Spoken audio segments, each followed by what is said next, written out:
ครับเอาละครับตอนจากนี้ไปนะครับก็จะเข้าสู่ช่วงของเวทีการอภิปรายประสบการณ์นานาชาติครับในหัวข้อเรื่อง New Security Challenges and Democracy from International Perspectives นะครับซึ่งในช่วงนี้นะครับได้รับเกียรติจากดร.ชิงชัย หาญเจนล ประธานคณะกรรมการจัดงานประชุมวิชาการสถาบันพระปกเกล้าครั้งที่ 24เป็นผู้ดำเนินการอภิปรายในเวทีนี้ครับค่ะในโอกาสนี้เราทั้งสองคนก็จะขออนุญาตนะคะเรียนเชิญแล้วก็มอบเวทีนี้ให้แก่ท่านผู้ดำเนินรายการนะคะขอเสียงปรบมือต้อนรับดร.ชิงชัย หาญเจนล ค่ะ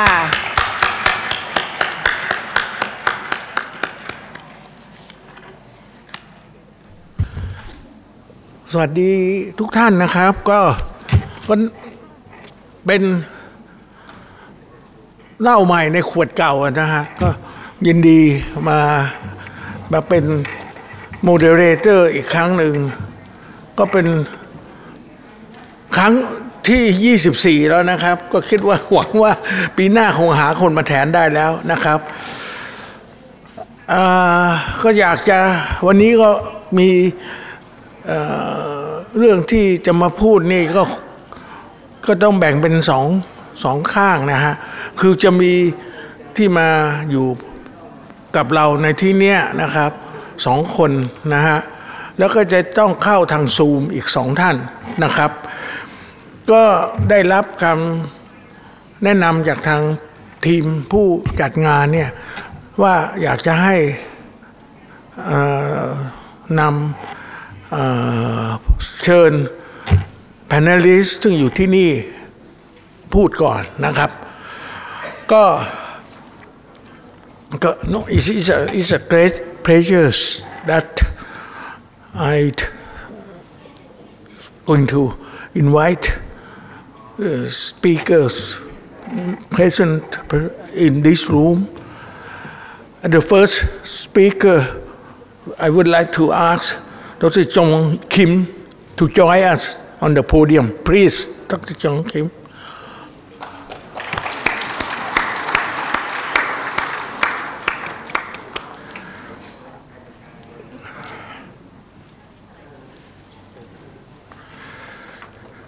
Now, before we start, Dr. Jung Kim, the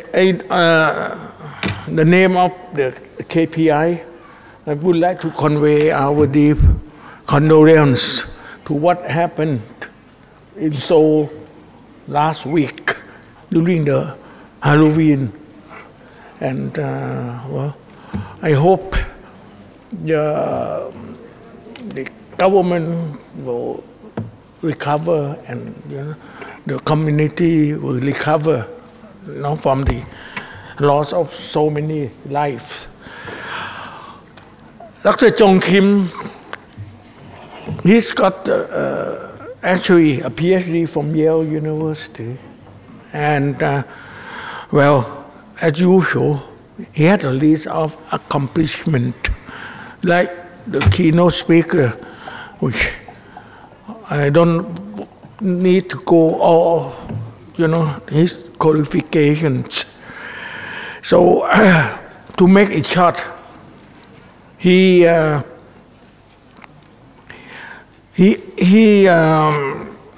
his undergraduate in political science from Korean University and graduate from Yale University in US, a doctorate degree.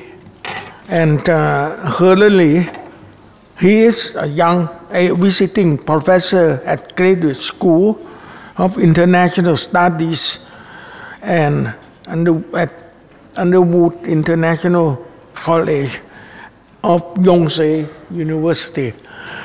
So, ladies and gentlemen, I would like to give you Dr. Jung Kim, please.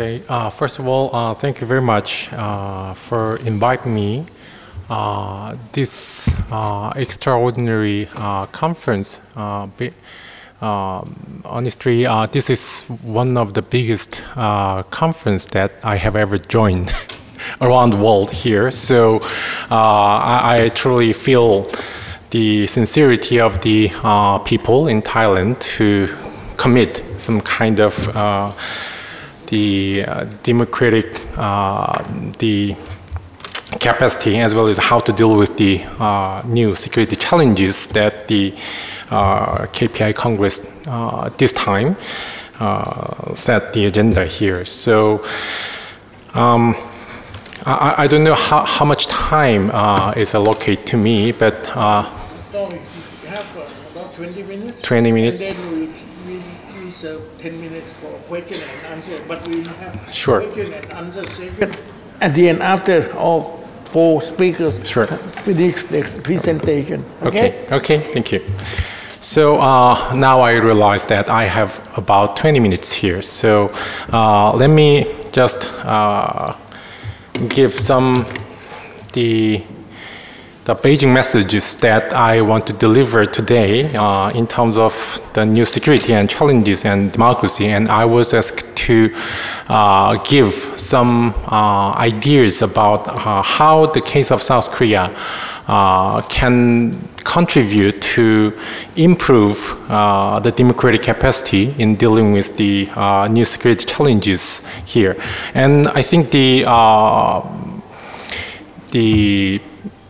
our keynote speaker today give us the wonderful and terrific the guidelines by which we can navigate this turbulent and uncertain world in terms of the new security challenges and how the democracies can confront this kind of challenges here. And today I want to give you basically 3 points that I can learn from the experience of the South Korean democracies in dealing with the new security challenges. First one is there are 3 different democratic capacities, not only in South Korea, but also almost all democracies across the world here. First one is basically state capacity. State capacity means how some sort of the bureaucratic or other organizational the capacities that can first of all process the information, and second the organizing the collective actions among the government officials. And in terms of the state capacity, as you know, South Korea is one of the exemplary case of the developmental state. I think we have reasonably good capacity in terms of state response to these new security challenges. Second one is political party capacities. And as you know, democracy by definition has to be organized by political parties. It is highly unlikely to govern a democracy in a direct participation of the people. So the capacity of political parties are one of the most important elements that can produce very different democratic performance in confronting new security challenges. On that point, South Korea has somehow, underperforming capacity. We have very polarized and divisive the political party, and we don't have, to be honest, we don't have any good the prospect in which we can find out some improvement in the quality of the party politics. And finally, we also have to consider the capacity of civil society. And if you have very capable civil society, then even if the state makes some mistakes and the political parties make some failed attempt to remedy this kind of the new security challenges, still we have hope, because the civil society can be a compensated the efforts by organizing large number of masses and then try to rectify some sort of the mistakes that have been made by government or political parties. So basically, I try to emphasize 3 lines of democratic capacity here: state capacity, political party capacity, and civil society capacity here. So having that in mind, let me give you, okay, so this is the, first of all, I'm a political scientist, and my methodology is basically on the statistics or quantitative method here. So I'm a big fan of visualizing some sort of the data that can reflect how world works here. So this is one example here. As you know, the South Korea has been somehow influential example in that the country showing a very good performance in responding to COVID-19 pandemic. And in terms of pandemic policy response or performance, among democratic countries, we have somehow good outcome in terms of the number of infected or number of deaths as well. At the same time, we also somehow managed to recover some sort of the economic distress in an earlier phase of the pandemic here. But this slide show not the economic performance or the pandemic past performance. Instead, these 2 graphs indicate that in dealing with the pandemic challenges, as one example of the new security challenges, how much the government have not violated some democratic principle, be it, say, the constitutionalism or the rule of law or some other important the rules or principles of democracy here.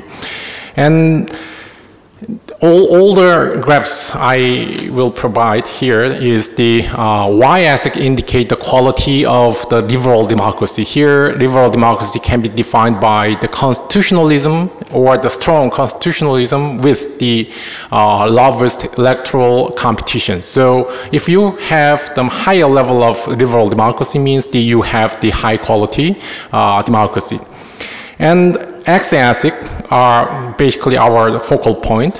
First one is the pandemic variations of democratic standards. It means the extent to which state responses to COVID-19 violate democratic standards for emergency responses. So this is the dealing with the how we can keep democratic principles even in dealing with this kind of emergency like the COVID-19 pandemic here.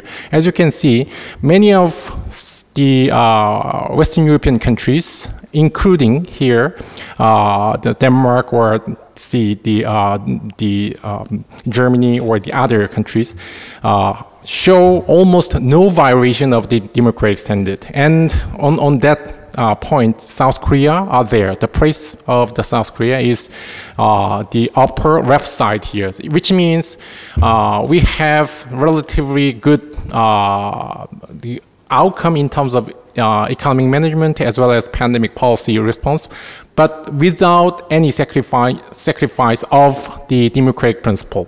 So in that sense, South Korea can produce an exemplary story for how to minimize the trade-off between the government response to the emergency and the democratic principle here.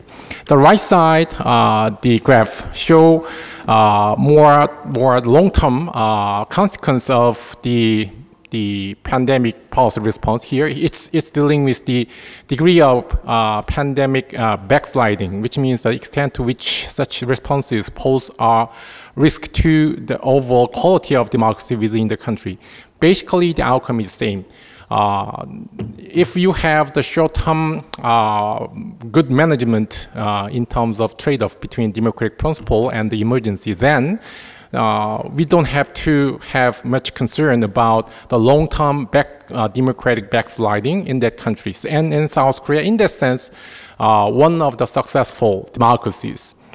Of course, there are some underperformers here. So Poland, Mexico, Hungary, or Turkey, those countries are among 38 OECD countries. That's my sample. Somehow show the underperformance in terms of pandemic variations of democratic standards or pandemic democratic backsliding here. So one empirical finding is this: South Korea somehow the well-managed the intrinsic trade-off between democratic principle and emergency situation.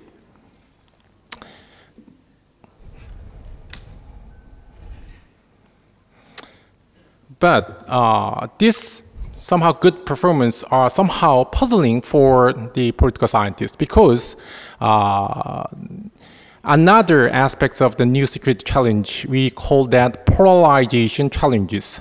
Here we have some weakness because, as I said, the political parties in South Korea are very divisive, and they try to mobilize some bias among electoral math here. So as you can see, in this case, in terms of political polarization, which means is society polarized into antagonistic or political camps, South Korea, somehow, yes, it's more the right side here, so it's more polarized society by political elites.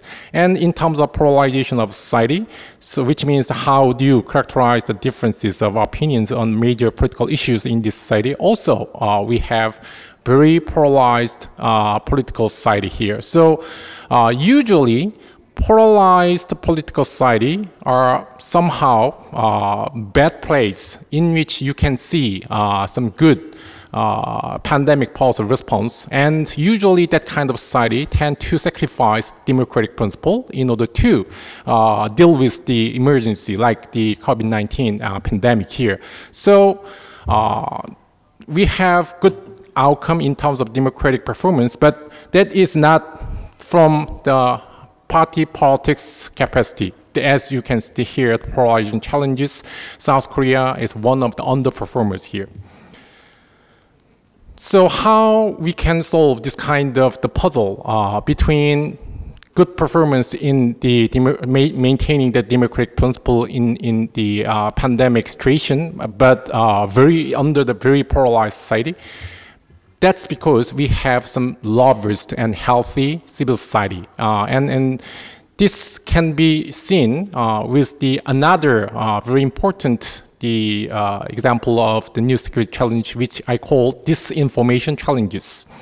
And here the two the graphs. First one show the government dissemination of the false information. Korea's place is also upper left side, which means the government tend to be neutral in producing some the misinformation production here. So government, in that sense, somehow capable to contain some dissemination of the misinformation. The right side, as you can see, it's party dissemination of false information. It's somehow, once again, underperformers. So political parties try to disseminate false and misinformation, once again, in order to mobilize the political mass here. But there is some contact. Government try to contain that kind of some misinformation challenges, so that, as I said, even if you have very, say, weak party political capacity, still, if you have good civil society capacity or good the state capacity, then you can deal with reasonably well with some new security challenges like the disinformation challenges here. And this is the, now I turn to two different terms in terms of the democratic capacity. One is the cyber security capacity here. So we have lived in so-called the era of misinformation or disinformation here. And so in that sense, it is very important to have some capable government that can resist some sort of the inflict of the cyber in terms of cyber security here. So once again, as you can see here, the South Korea is on the upper right side, which is better equipped in terms of cyber security capacity. But the right side, the political parties, at best, it's in the middle around the world in the democratic 38 OECD countries here. So once again, South Korea can have produced somehow good performance in terms of cybersecurity. It is because the state capacity, not the party politics capacity here. So finally, to sum up the messages here, I think it is very important to have or go back to the basics here. Even if we face a lot of different emerging and non-traditional security challenges, still we have hope if you have robust, high-quality democratic institutions in terms of government, in terms of political parties, in terms of society. As our keynote speaker today said, we don't have the magic bullet. Instead, we need to be very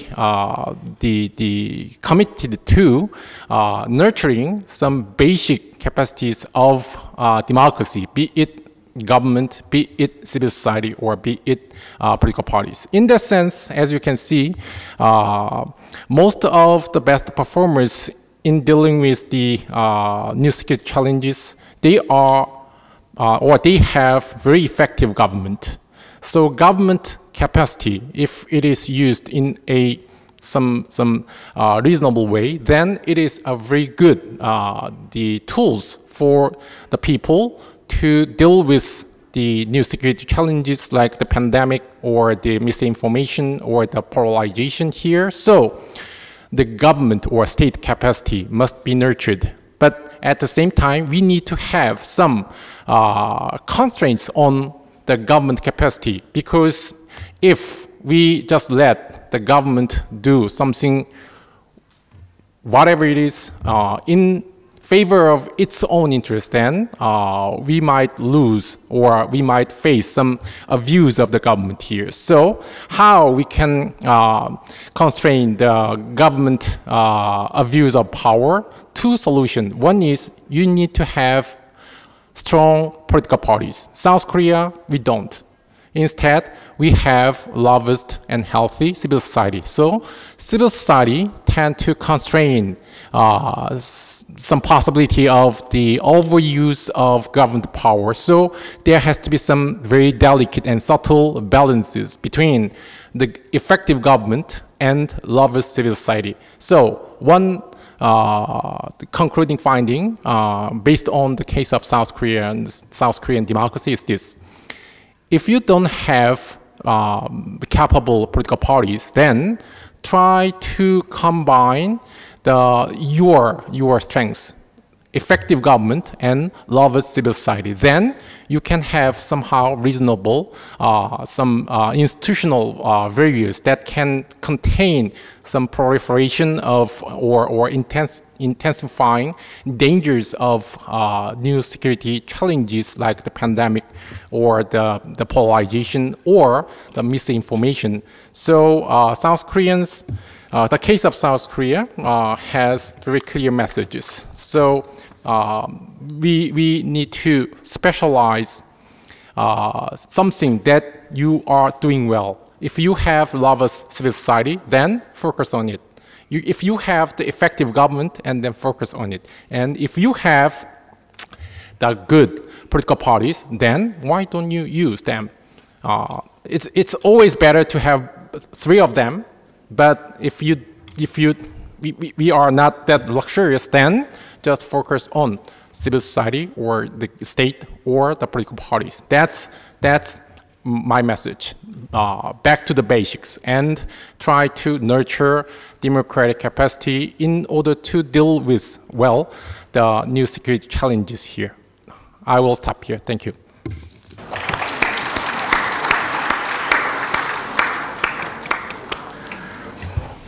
Well, thank you so much, Professor Kim.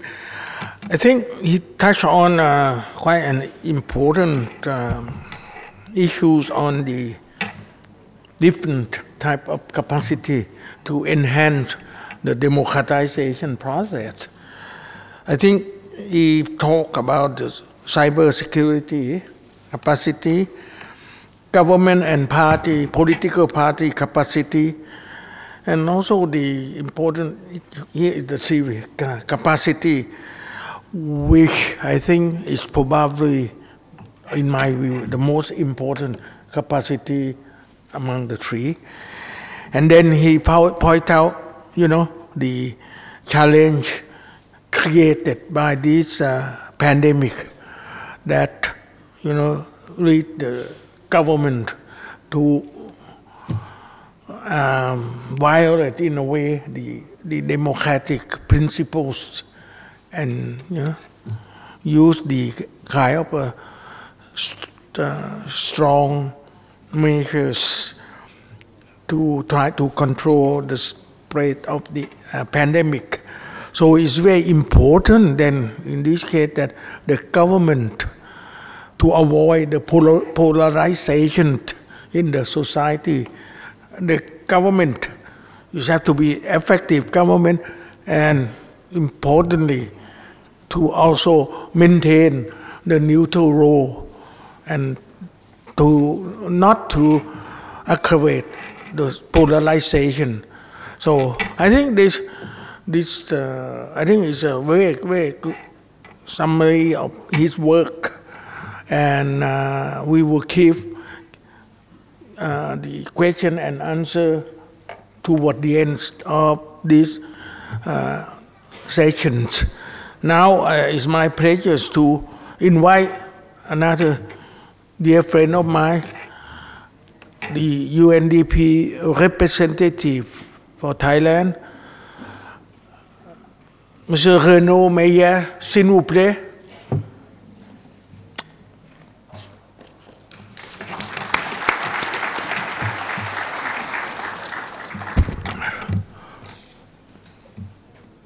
Please. Mr. Meyer is the UNDP resident representative for 4 years now. 3.5. 3.5, okay, quite close. Don't make me feel too old. Well, he studied at the Institut d'études politiques, the Strasbourg, same as my study, but I study at the Institut d'études politiques à Grenoble. So I think that will make it kind of a fellow alumni of the Institut d'études politiques. He has been nearly the machine behind the UNDP. He make this organization quite to turn it very dynamic. And I think our keynote speaker did refer to the sustainable program of UN, the 17 point. But I think perhaps we can let the mayor to mention perhaps 7 points which we touch on this non-traditional role of security. So, the mayor, the floor is yours, s'il vous plaît. Thank you very much, Professor Chinchai, and a huge pleasure to once again join the Congress of KPI, and very happy to be able to do this physically again after the pandemic. Professor Danchai, thank you so much for the partnership that we enjoy. We had the pleasure of signing an MOU during this difficult period also to establish even stronger relationships between our two organizations, and we very much welcome as UNDP and the broader UN family here in Thailand the collaboration always with KPI.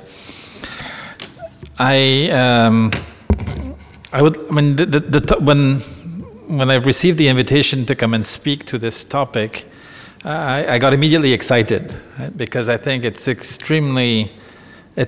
topic of our times, and it's both it starts from a simple observation of what we see every day in our daily lives, but also it questions profound values of what has, for a person of my generation, I don't want to speak on behalf of the others, but what has been the pillars of our societies, our national and international systems of relations between countries, and therefore contributes even further to create this very uncomfortable sense of uncertainty. And I want to start with this word, uncertainties. A few weeks ago, for those of you who know a little bit about UNDP, the development program of the UN, one of our flagship academic work is behind the concept of human development, and we produce almost annually a human development report. And this year's human development report, we decided to title it Uncertain Times, Unsettled Lives. Quite a gloom title, right? I will accept that. But I think, there's nothing better than honesty and reality when you want to understand the problems and therefore find the solutions. So what's behind, this title of Uncertain Times, Unsettled Lives? And there's obviously a relationship between, those two short, they're not sentences, but groups of words. And the one that comes immediately is disruptions. I think this pandemic has been, if not the best I've ever seen, but not far, disruption of everything we know in our societies. Now, one argues that the climate crisis is even more disruptive, but we feel it less because it's spread over a much longer period of time, right? And I hear some people who want to lessen the seriousness of the climate crisis say, oh, it will be behind me. I'll be down, in the grave, or depending on what your rituals are, but it will be for the next generation. So in a sense there is, and we can see it, there is this constant accumulation of challenges, and all of them become more complex, deeper, and increasingly overtaking so many different sectors that before were fairly segregated. Now, this applies very much so to this concept of security. Right? My grandfather, who was actually a career military officer, went through many wars in Europe, would have argued with me that security is, the turf of the army, to some extent the police, but that was pretty much it. Right? And it was their responsibility to ensure security. I think today, and this again has been conceptualized by UNDP, the concept of security is not solely a security related to rule of law or force and enforcement. Right?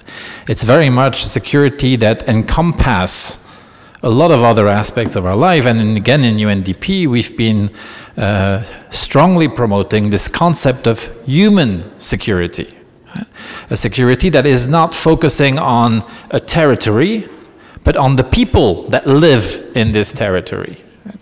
And this has gone very recently even further, because security very often is used as the tool or the means, to a broader end, which is the fulfillment of people's rights. Right? We need security in order to be able to fulfill a number of rights, and those rights, not only do they become more and more enshrined in constitutions and laws, but then we create new rights. Right? So, and the most recent I'm referring here, and you would most likely remember, is this very important decision by the member states of the UN to recognize the rights to a healthy environment. Right? Now, would this have happened if we were not at the same time challenged significantly in our way of life and in our economic models by our disruption, our own man-made disruptions of our climate? So again, there is a correlation between decisions we take and the impact of effects that we create. So in a way, I mean, if you think of it this way, it's a constant, I would argue to say negative dynamic of something that is constantly changing, but to which we now add this, in addition to the disruption as a phenomenon, the unpredictability of those phenomena. And of course, this makes it even more complex, right, to do so. So just to very quickly on human security, and I don't want to, I mean, you can find a lot of literature on this, but, two main points. There, and I think Professor Chanchai, you were referring to this, there are 7 elements, right, of this human security. There are in our papers that were prepared for this conference. I'm not going to go into this. But to summarize, we often say human security is to ensure freedom from fear, which is the link to the traditional system of security, but also very importantly, freedom of want. Right? So there's one is, I don't want to use the quantitative versus the qualitative, but there's obviously the second one is very much towards the quality of the lives that people would be able to enjoy on this planet.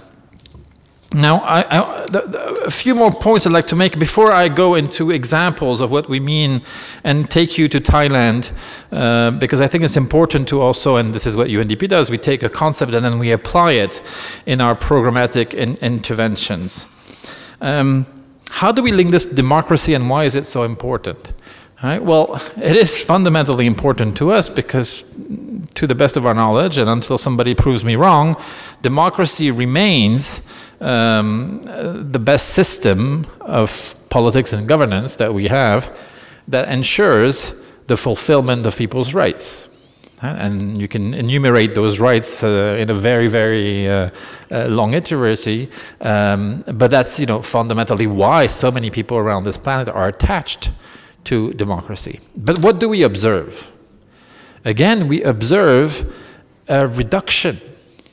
Right? The concept of democracy, first of all, the number of democracies in the world, right? And there are several types of rankings and different criteria, but overall we all know that they are reducing. Right? Authoritative regimes are again on the increase. Right? So of course one would say, well, it's not surprising, and one of the, going back to this report that I was referring to at the beginning of my intervention on human development, one of the most striking, kind of tagline that I took away from the report is this awful, awful statistics that in today's world, according to a survey that we did, 6 out of 7 people in the world feel insecure. 6 out of 7 people. And that's irrespective of the country, right? That's a global. Because one could imagine that if you are indeed a farmer in Yemen, I think you have very good reasons to feel insecure. Right? But if you are, like my brother, a banker in Paris and enjoying life in most cases, why would you feel insecure? Right? But this is really, really worrisome for me.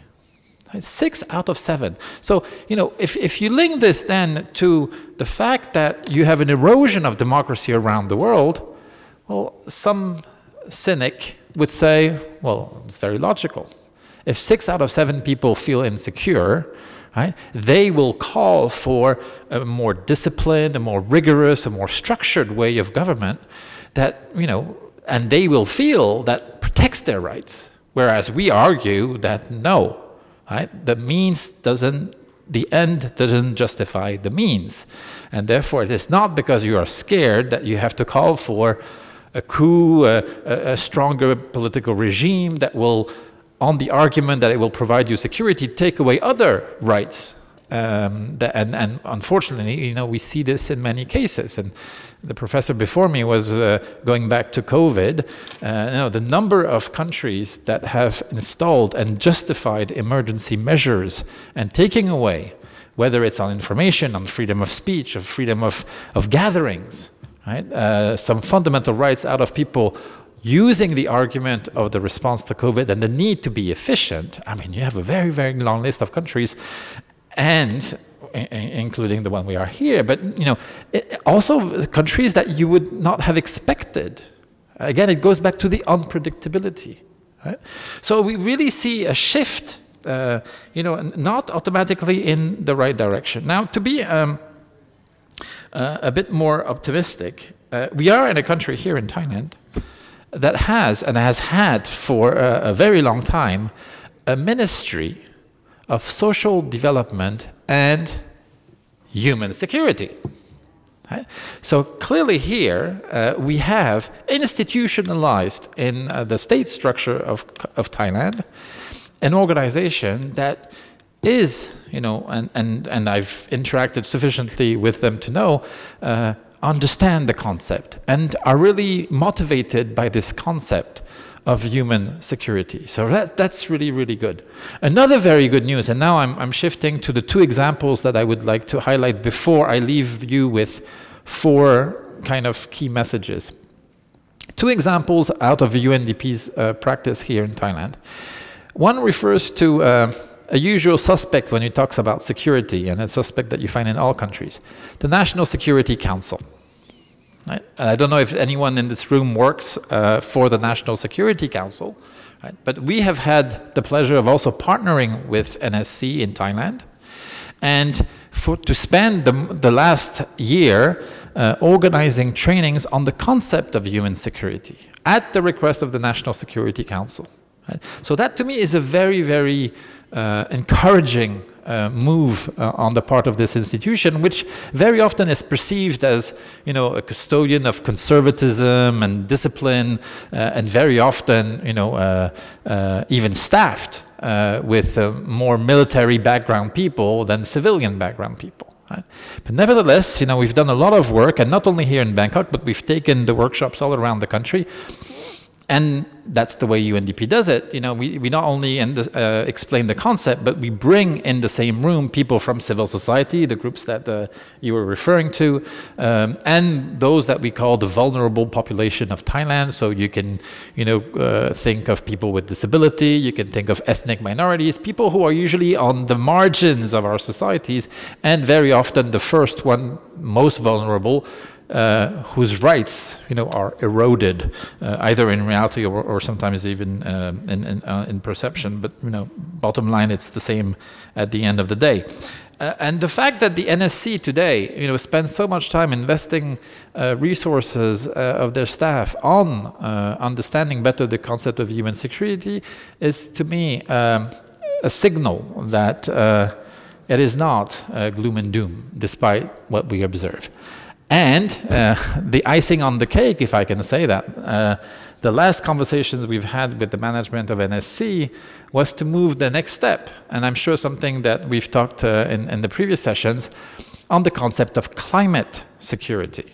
Right? Climate security, to me, is a little bit symptomatic of the best understanding of this concept of human security and non-traditional security. Right? Because I would like to hear a general tell me what he is going to do about climate security.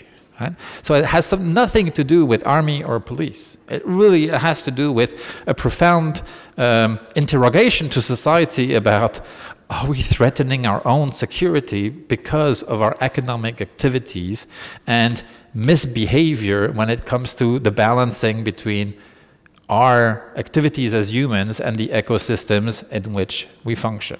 Right? So it is to UNDP, music to our ears when we hear a National Security Council body come to us and say, please, can we discuss climate security?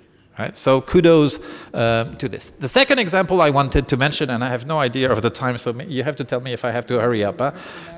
Okay, great. Another example that I want to mention, because I think, again, it is very symptomatic, and I like it because it's concrete.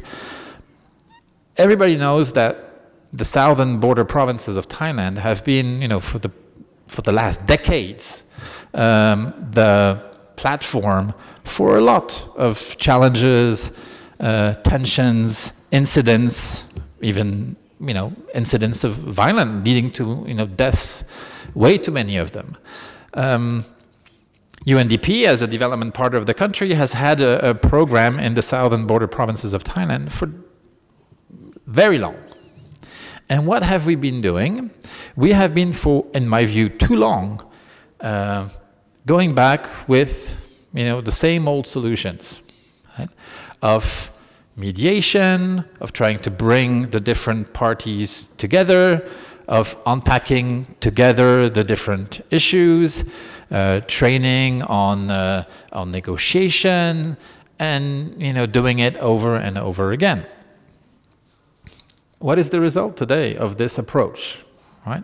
Well, I leave it to your good judgment, but clearly we're more or less in the same situation as probably a long time ago, right? Now this has changed.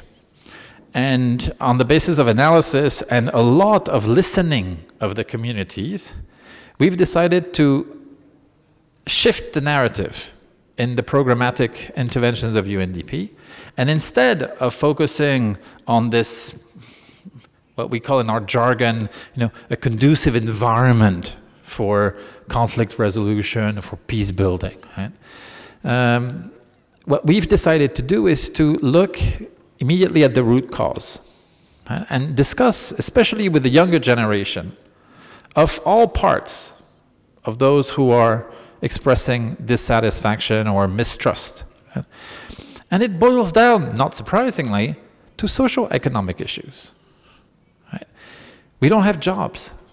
We don't have hope. We're not listened to. We don't have space. Right? What appears, in the headlines in terms of Malay Muslim and Thai Buddhist, those adjectives or qualifications were not in the discussions that we were having. Right? And so we decided not to ignore them because they remain a reality, right? But really focus on those socio-economic denominators of the situation in place. Right? We've identified food systems. Why food systems? Because in the southern border provinces, for those of you who are familiar with this area, you will know that agriculture and anything that is nature-based is really at the heart, right, of the production and the economic system there. So whether it's land, agriculture, or fisheries, right? So from production to transformation to packaging to marketing, to bring it to the market, and even to the hospitality sector, right? This whole chain of food system is what we have focused our attention on, right? Providing support for livelihoods creation, for income generation, and plugging in our intervention elements of social cohesion, right? So supporting social enterprises when they bring different young people from different communities together around an economic project. And today we see a real shift in the narrative when talking to local governments, when talking to civil society organizations, to youth groups, etc., because you give them a different story to tell. Right? Now, there's still a lot of work to be done, and especially connecting what is happening there, right, to the rest of the country, which I think is very important, because this whole concept of always feeling segregated and separated from the rest, is obviously not creating a positive context. But I think if we come up with a more holistic understanding of a situation of lack of security, we probably are given to be more creative with the solutions, which then takes me, and I'll finish here with 4 key messages that I'd like to leave with you, which I take both from our academic research on the concepts of human development and on the concept of human development even more at large, but also our work in the field across the country here in Thailand and in some other areas. The first one is really what we have called, and if the keynote speaker has talked about the 17 Sustainable Development Goals, I trust he would have articulated one of the key importance of them is that they are completely interdependent. Right? You cannot achieve one without looking at all the others. And when you pull one, very slowly you see 16 others, coming along because they represent, a whole, right? And UNDP has been tasked by the UN Secretary General to become what he calls the SDG integrator. Right? What does that mean? It means to really think broad, think holistically. Right? And this is when we bring concepts that there's a lot of buzzwords that have been created around it. I'll use a few, not to scare you, but just to show you, maybe you'll connect to it. Design thinking, systems thinking, foresighting, social listening. Right? These new approaches that refer to innovative, including policy making, right, are very, very important tools to come up with those integrated solutions. Right? To be fully aware. It's a bit like when my kids ask me, well, what are you talking about? I say, just do the helicopter. Right? You elevate yourself, but you stay above the problem. You don't fly away. You elevate yourself, and by elevating yourself, you're going to find, a larger area to observe, and you'll start looking at it from a different perspective. Right? So the first message is really the importance, facing the complex world in which we live in, with all those disruptions, the unpredictability of those disruptions, unless we adopt a holistic approach, which has meaningful and important consequences, because here we have, I'm sure, a lot of representatives from different organizations of the government. Right? You all feel very comfortable, I'm sure, in your work, but as soon as we ask you to work with other ministries, other organizations, immediately that level of comfort goes down. Right? But that means that if you want to come up with integrated solutions, by definition, it will mean having to collaborate with people who do a different job, who look at things differently from what you're used to. Right? We have the same problem in the UN with different agencies. Right? But the more we integrate the work, the better and the more relevant the solutions become. The second very, very important element, and they go together, is the inclusivity of the process. Right? I'm sure many of you have heard, and more and more we hear this, nothing about me without me. And you apply this to everything. Right? Recently I was with a group of mute and deaf people. Right? And they were telling me in sign language, which I thought was very, very beautiful. And I was asking, what did this person say? And the translator told me, nothing about the deaf without the deaf. Right? So you can apply it to everything. But I think it is fundamental. We need to involve people in decision making. Right? And so this inclusivity of the process, irrespective of what we apply it for, has to become very, very much central. Because it speaks to the trust. Right? You cannot build trust, or rebuild trust, I should even say, given the lack of trust that we see in our societies. You will not be able to rebuild trust unless you involve people. Right? And the more we go ahead, the less trust people have, the more they will need to be involved, because they just won't believe you. It's not because you say it that you're going to do it. Right? So inclusivity. The third one is a bit of a prerequisite of inclusivity. It's empowerment. Right? And here, I'll go back to what I had spoken my first year of interactions with KPI, when I had unpacked the sufficiency economy philosophy. One of the most precious, in my view, elements of this sufficiency economy philosophy is the concept of empowerment that is at the core of this approach of development. Right? You need to empower people. You empower them, then you include them. And the more people you include that are different from each other, the more holistic you will be able to have in terms of analysis and solutions finding. And the last one is key. Because if you empower people, at some point you're going to have to also look at what is beyond people, which are institutions, systems. Right? And you will have to do the same thing that you've done with the people. If you want to empower people, they will have to be supported by systems that themselves will have to be empowered. What is another word, in political science or in governance of empowering an institution? Well, it's what we call decentralization. Right? And this is a topic that, especially in the context of Thailand, but not only, but in the context of Thailand, is a very challenging concept. We are in a society and in a government structure that is hyper-centralized for many reasons, including historic. Right? But I think we have seen a trend and a move towards more decentralization gradually. The response to COVID has in part be decentralized, with governors that were empowered to take different measures according to what was happening in their respective provinces, and it has paid off. So there is also there, I think, a trend that we see around the world and that we start slowly seeing here of the need to decentralize, to trust more those who take decisions at lower levels closer to the people who are affected by those decisions. So, to summarize, integration, inclusion, empowerment, decentralization. Thank you very much for your listening.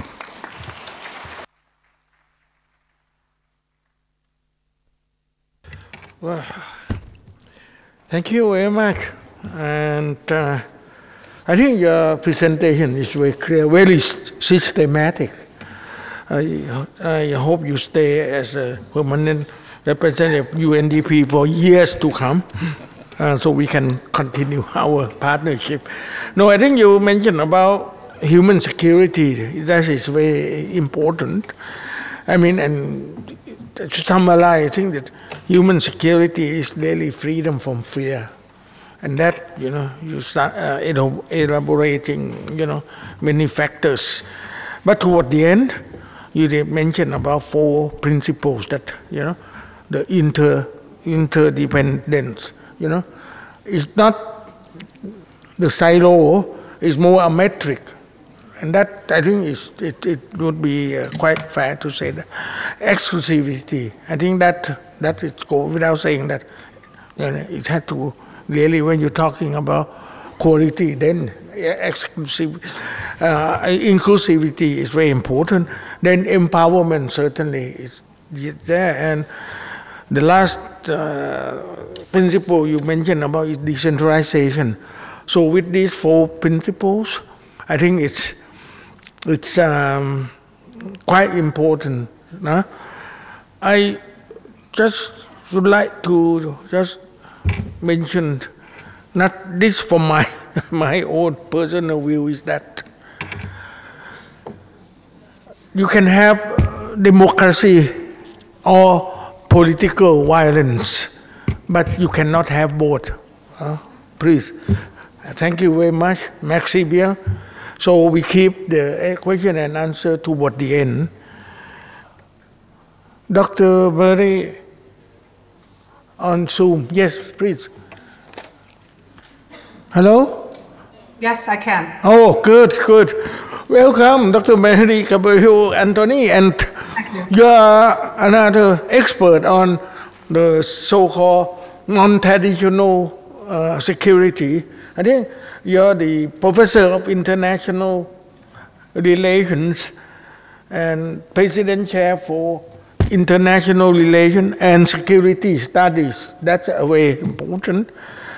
You're also the head of the Center for Non-Traditional Security Study at the Rajaratnam School of International Studies, Nanyang Technical University. Since your research work includes regionalization and multilateral in Asia Pacific, human security and non-traditional security. Dr. Mely, Caballero-Anthony, the floor is yours now. Thank you very much for joining us. Please. Thank you very much for the kind invitation, and I must first apologize for my being unable to join you physically, but I'm glad that I have the opportunity to address you virtually, and also to talk about a topic that I think is very pertinent to every one of us. And what I'd like to do in the time allotted to me is just to share some of my thoughts on this very broad topic of security, new security challenges and democracy. And I must say that if I'm repeating some of the points that our learned speakers have already mentioned, so I hope you will apologize me for that. Let me start though by giving two major observations about the nature of the security environment that we now face. We're coming at a time where, as mentioned already, I think in the last 2 decades or so, we're living in unusual times in terms of the kind of uncertainty that we face. And so the question is, how do we secure, right, the well-being and security, not just of our states, but of our people in light of this very uncertain environment? Because if you look at where we are today, we could say that we can see two contending forces that basically shape the environment that we live now. One is something that's been talked about and that has been challenged, and that is the force of globalization. And we see that despite COVID-19 and the disruption, we still see the integrated production streams, we still see the flow of global capital, we still see albeit limited movements of goods and people. And we see, particularly in light of technological advances, instantaneous communication, which have made our political borders increasingly porous, despite the fact that we have made physical barriers in place. The quantum leap of technology is another demonstration of this globalized technological world. But what happens is you also have a proliferation of a number of actors across borders, and with a number of transnational actors also face the risk of transnational challenges or threats. Earlier on, there was talk about cyber crimes, not to mention the threat of global terrorism and a lot of misinformation or disinformation, and all facilitated by technological leaps in information. So on the one hand, you have globalization, and on the other hand, we are so connected, but we are also now increasingly becoming very fragmented. And this fragmentation is really caused by the fact that there's also a very strong backlash with all of this globalization that's taking place, and really the unease with the rapid changes brought about by technology. Even now, as a result of COVID, with digital technology, life has gone on. But for many people that have found comfort or have actually lives become more easier with technology, there's also that pervasive unease by a huge number of populations across the world that are very unhappy and in fact have been excluded by this technological progress. So we now see in this environment growing disparities in wealth that have left a number of people behind. And since a previous speaker talked about the UNDP report, just as a result of the pandemic, it has set back a lot of the sustainable development goals that would have otherwise have made some progress. When there's uncertainty, there's disparity, there's marginalization, there's also a surge in identity politics, even in very long established societies or polities, right? This identity politics, therefore, and you combine this with disparity and strong backlash in globalization with misinformation, what we therefore see, especially when we reflect on security, right? And how do we address this by improving on governance, for example? This is where we talk about democracy. In light of all of these challenges brought about by fragmentation, one characteristic that we're now seeing, a phenomenon that we're now seeing, is really the erosion of trust in institutions. So what does that mean in terms of providing security for the wider population and for ensuring that we have managed to protect some of the institutions that have been built, institutions whose purpose is supposed to improve lives, who's supposed to connect people with their government? So I'm coming from that observation when I talk about contemporary security challenges. As you know, I have worked on non-traditional security for some time. And the reason why we talk about non-traditional, in fact, I wish there was another term for it, is because we have really moved beyond, the conventional thinking of what security is. Perhaps in the context of Southeast Asia, we'll say, well, Southeast Asia, we have all this. If you're from the military, you have total defense, you have comprehensive security, economic security, societal security is not really new. So in fact, comprehensive security has been there. But what is new about, or what is non-traditional about the challenges that we face is really the transnationality of these issues.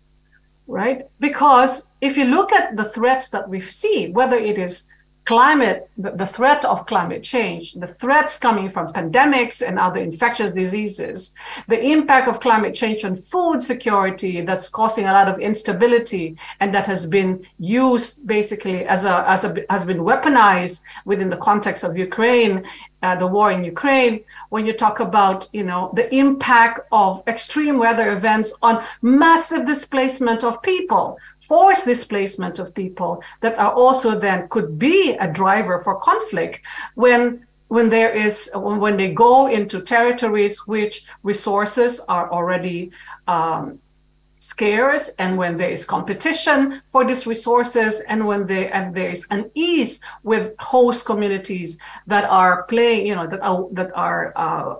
where migrants or forced displaced population actually come. So these threats are no longer just limited to a particular state, but they're transnational. And they're not only man-made, caused by, major power competition, but are triggered by a rapidly changing global climate and the advances of technology, which I've mentioned earlier on.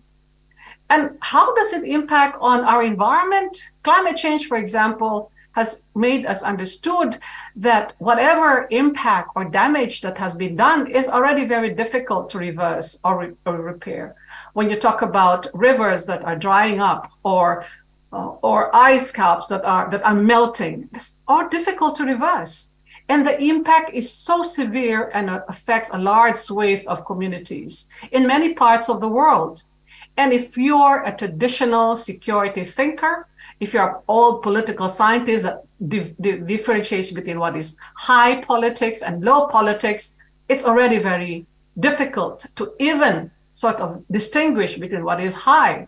I mean, just look at the impact of infectious diseases like the pandemics. It has become an existential threat, and countries, leaders have talked about the existential nature of these threats and have actually imposed emergency measures. So really hitting in terms of the order of security challenges for the last 2 years has been really quite right there on top. And what it means for governance, for providing human security, right? For providing the 7 elements, whether it is food, environment, whether it's health, raising poverty, and all that.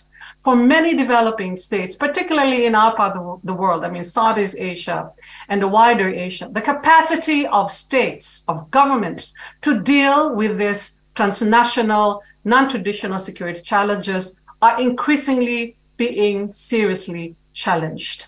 And when states are seriously challenged, right? This is where you find problems when it comes to governance, including, of course, the possibility that even in democratic states, where, as Professor Jung has mentioned, where capacity is challenged, it could cause a lot of perturbations in governance and even in democratic practices. So, and you know, when we talk about the kind of non-traditional security threats that are facing us today, one only has to look at the global risk report that is always issued by the World Economic Forum. And when you talk about high impact, high likelihood, once upon a time, we talk about high impact is basically, weapons of mass destruction or catastrophic risk, but very low likelihood. But nowadays, when you talk about global risk, you talk about climate action failure, which is very high impact, and also the likelihood is also very high. Right, and we see that there was talk about why climate emergency. Yes, because we had, as the UNFCCC has mentioned, we have already reached code red as far as human, as far as civilization is concerned. Because if it goes beyond a certain centigrade, like 5 degrees, it's almost, as scientists have predicted, really a very, very dire situation for humanity. And when you talk about, for example, all the attendant consequences of climate change, what is important, I guess, for us to remember is that the traditional approaches to security is no longer just limited to military coming there to provide humanitarian and disaster relief to affected communities. It also requires the military to work with a number of civilian and humanitarian organizations. And this is where there could be possible tension, because security practices could be different, right? And there could be also tension in the way things are being done. One system has a different way of operating, and civilian and humanitarian agencies also have a different way of operation, where there's a lot more consciousness about the protection of civilians, right? The rights of women and children that are the most vulnerable, protecting children from the threats of human trafficking, because it becomes very high when there's a natural disaster. So the kind of security governance that is required to deal with this new security challenges, requires a broader expertise. So when you use the language of security, even human security, the expertise needed, therefore, must be broad, must be to deal with complex issues, and may not necessarily exclude the military, but the military included in the whole enterprise of dealing with the security challenges. What that brings, therefore, is in systems which are not quite open and not quite used to a number of political players in the arena, when you deal with specific security challenges, whether it is the pandemic, whether it's in dealing with, for example, influx of forced migration, right?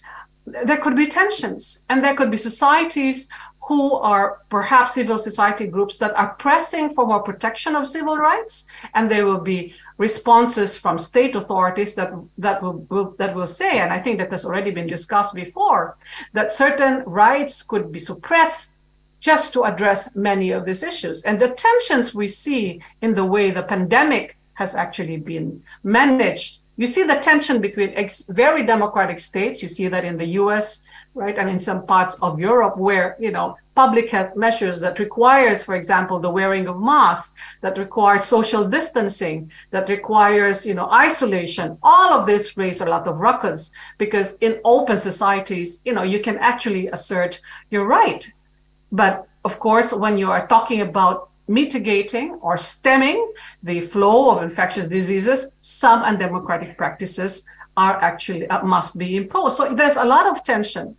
When you deal with dealing with humanitarian assistance and disaster relief, right? Humanitarian agencies are not very comfortable with the perceived extended role of the military, right? Because humanitarian actors are the traditional actors when it comes to natural disasters. But now, because of the catastrophic nature of disasters caused by extreme weather events, then it's changing the dynamics of humanitarian assistance.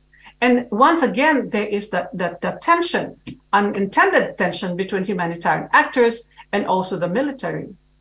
And for the state, even if they're democratic states, there's also the tension in opening the space for other humanitarian actors to come in, particularly if these are Western humanitarian actors, right? Because state is conscious about protecting their sovereignty, ensuring that they actually run the management in dealing with these challenges. So we have reached a point where it's not just the complexity and the scale of the security challenges that we face, but also it forces us, compel us to really rethink how we deal with these challenges. And when you bring in democracy, a system of governance, right, where there are certain rules of the game, right? How do you then navigate that space when you deal with increasingly complex challenges? So this is the stage where we are, and in Southeast Asia, these are increasing questions that we really need to reflect on and we need to address. To what extent have these compounding challenges that are not only cross-cutting, climate change impacts health security impacts on economic security, because what we saw in the pandemic was that we did not only have a global health crisis, we also had an economic crisis of global proportion, right? In 2020, the economic crisis was so bad that economists would say we haven't seen that kind of economic crisis, or not since the world economic depression in the 1930s. So that's how stark the seriousness of the situation is. And when you talk about so how do we deal with this moving forward, and if how you want to be prepared, because nowadays the language both of the military, military personnel now have to think about climate change because it affects the military operation, preparedness when it comes to looking at their military procurement, looking at the integrity of their military hardware. That is how they think, and possibility where they could be operating in systems where it becomes, hostile. The environment is hostile, both physically, right? At the same time, for civilians or for governments, how do you prepare? We have adaptation, we have mitigation, right? But in adaptation, what is required? Does it actually also mean that we have to adjust the way we do things, right? And limit the space or increase the space of human agency, right? The agency of civil society groups, the agency of certain religious bodies, or, who needs a space in trying to reshape and trying to be part of the conversation in how we do things differently. Yeah. So you talk about inclusiveness in approaches, but inclusiveness necessarily, it inevitably brings tension. So preparedness is a buzzword that we now talk about. Anticipatory action is something that we talk about. So how does that impact on the way we do things? I think when you step back and say, what is the implications of these challenges that you talked about and the other speakers have talked about?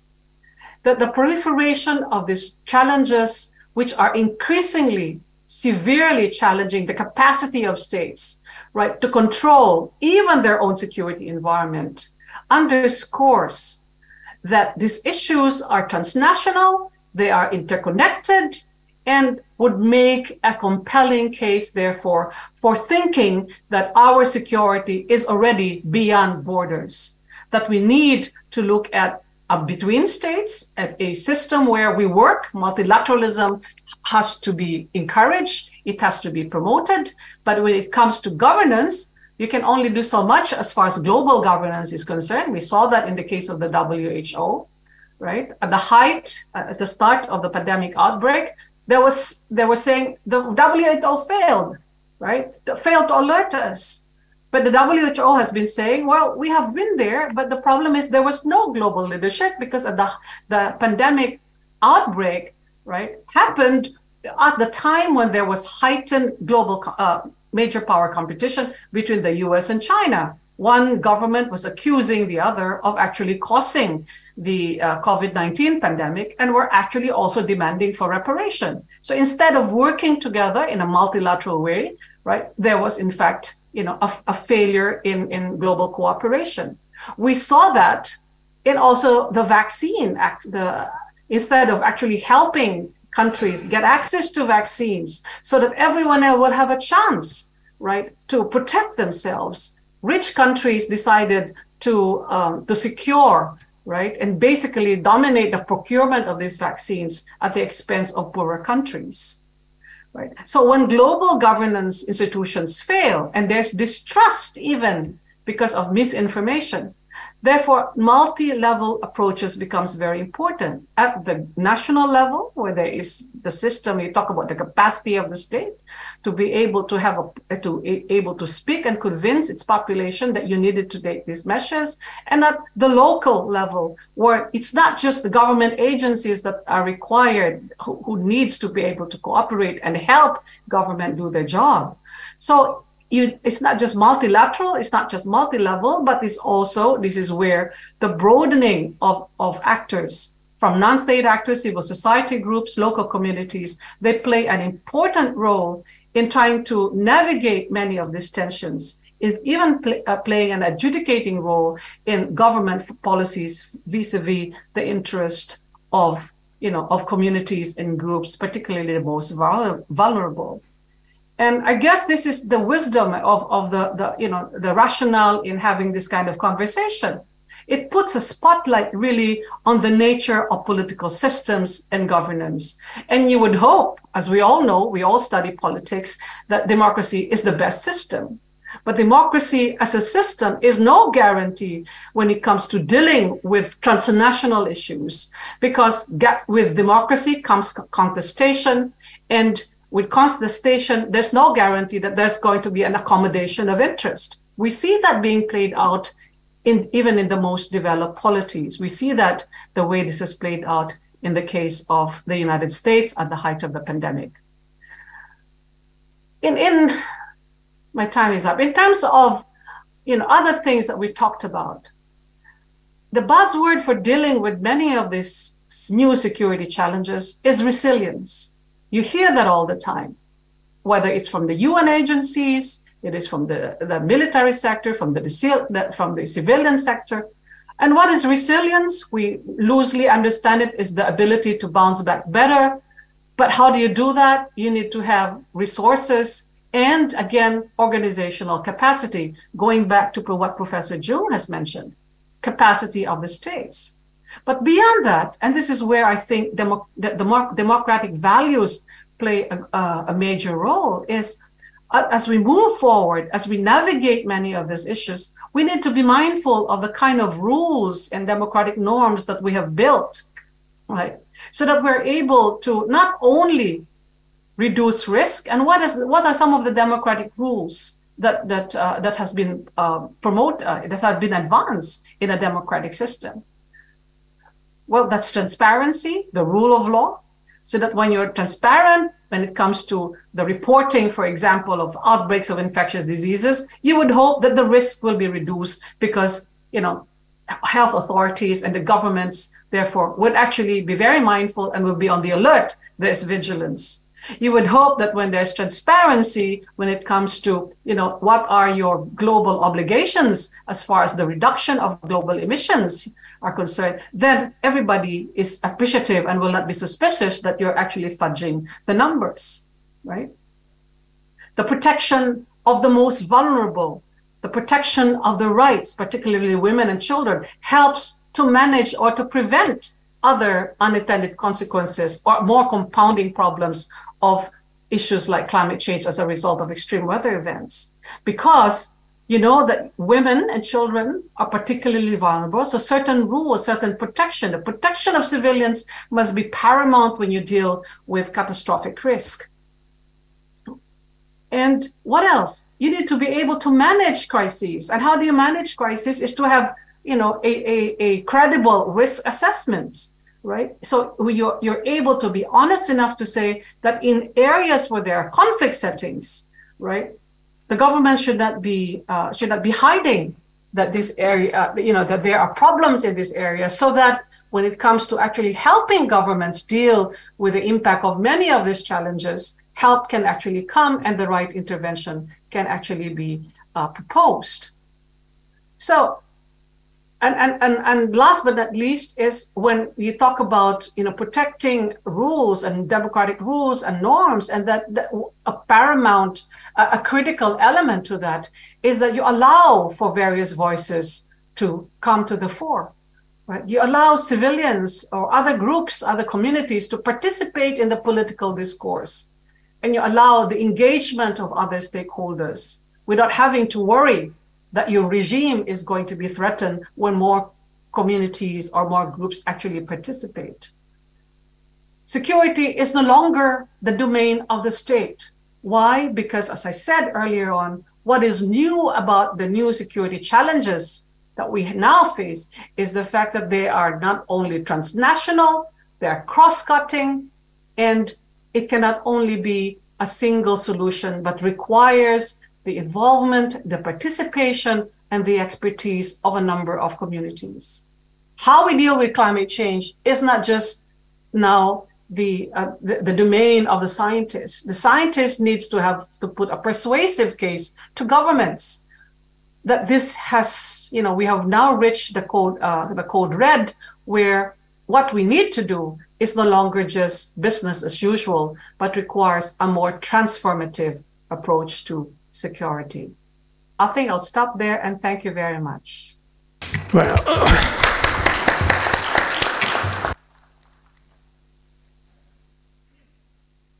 thank you very much, Professor Mely Caballero-Anthony. Well, you gave us a very insight narrative on the age of uncertainty.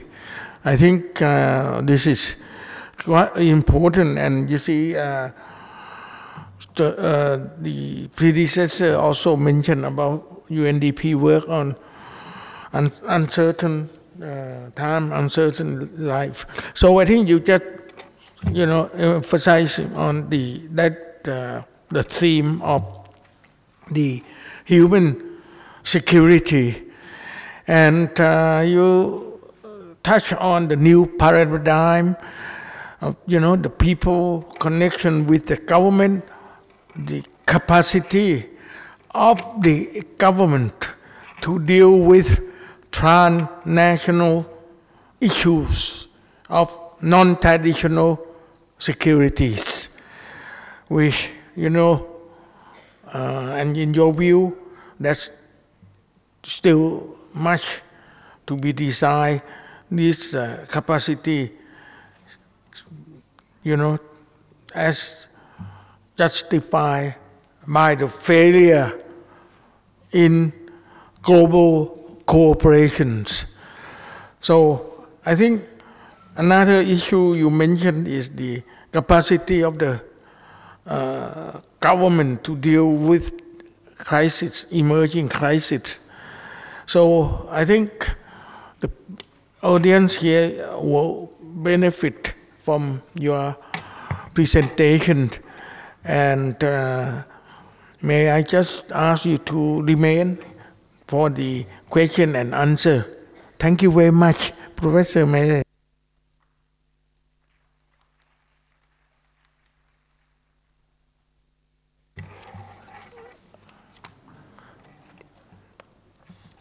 I think now we come to the last panelist, Ambassador Christian Lechervy.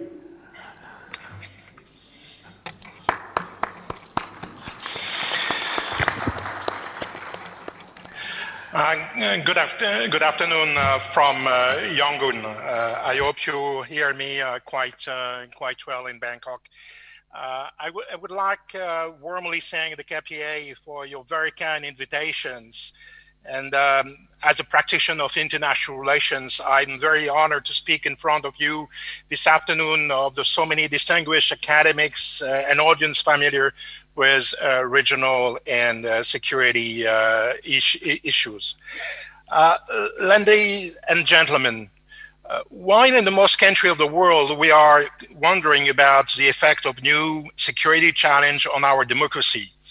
In Myanmar, it's a very brutal interruptions of a democratic experience which give rise to new security challenge, to which add, of course, the consequence of the recovering of the world and was induced by the lasting COVID-19 pandemic. By seizing power by force on February 1st, 2021, the Myanmar Commander-in-Chief of the Defense Services caused a shock, a huge shock. Beyond the political military surprise of the event, the impetus caused by the change of the regime led to an emotional societal commotion of which we are still struggling even today to measure all the magnitude. The trauma instantly struck the entire Myanmar society, affecting individuals, the depths of their psyche. It turned off a whole people while reverberating with intensity to the nation most attentive to the democratic path taken by Myanmar over the past decade. Let's not forget that politics, like geopolitics, it's first and foremost a matter of emotions. The new regime installed in Naypyidaw want to believe that this shaking of the pathos was temporary, without any real lasting effect or scope. He therefore immediately minimized in the expression of his political narrative, but also probably in the scheduling of the immediate and future management of affairs. He considered that its security dimension will aim to control by force only a few troublemakers, young people, the Generation Z, and quickly isolated, not to stay rejected by the social body, in particular Burma. For this, he represents his takeover as a simple constitutional realignment, a banal adjustment imposed by a perverted civilian government and having to be part of a limited period of time. Most public policy, especially the economic areas, were initially present as if they would continue as if nothing had happened. Basically, the intervention of the army was well-founded, banal internal affairs born of an electoral dispute poorly managed by those previously in power, which should only justify the understanding of the international community and the benevolence of the native, each one knowing that the army is a historical, unique, and ultimate guarantor of a democratic process that have itself wanted and initiated for nearly 20 years. But it has not happened. In view of that, we know of the event that followed the overthrow of the president Win Myint, the arrest of the state councillor Aung San Suu Kyi, and the reformation of governance, the interpretation of the putschist movement by the military, its raison d'être, and its purpose, show how much those who are shaking up, violating the institution of their country, are hardly aware of the systemic consequence of the Generate Act, the putsch itself. They did not really prepare for it. They felt they had good collective reason for their decision. They felt constrained by the event. They were also deeply convinced of being able to curb as quickly as possible the few mechanically generated perverse effects. This irresistible self-confidence has altered the understanding of the reaction of others, not to say of truly reality. This is why for more than a year, the military regime has been in constant process of putting the obstacle in face into perspective. In the same logic, its supporter goes so far as to proclaim as loudly as possible that the country is not as bad as it seems on economic, political, and security level. This determination to show a return to normality has become a major axis on Naypyidaw communication and propaganda. Since the normalization would have already been carried out, only the action of the terrorists and their national and foreign relays would aim to challenge any their story and or the action. The use of force or even violence against opponent would therefore be all the more legitimate. It's about reversing the order of security factors, transforming the conqueror of power by force into a defender of order attacked by depraved opponent or manipulated by foreign interests. The military regime has instilled in its supporter the idea that any anti-military content in the political narrative is fake. Therefore, the use of exacerbate, victimized violence will be acceptable because it's aimed to put a quick hand to the so-called terrorism.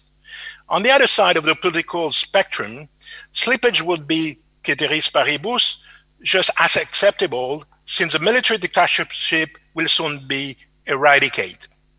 All in its contest of power, the usurping regime has, especially if it struggles to impose itself, difficulties in getting used to the true realities. Since 2021, the first of the great misunderstanding has been the ethnic community in whose name the disruptive act was committed. The head of security forces did not understand that they were opening a new armed front.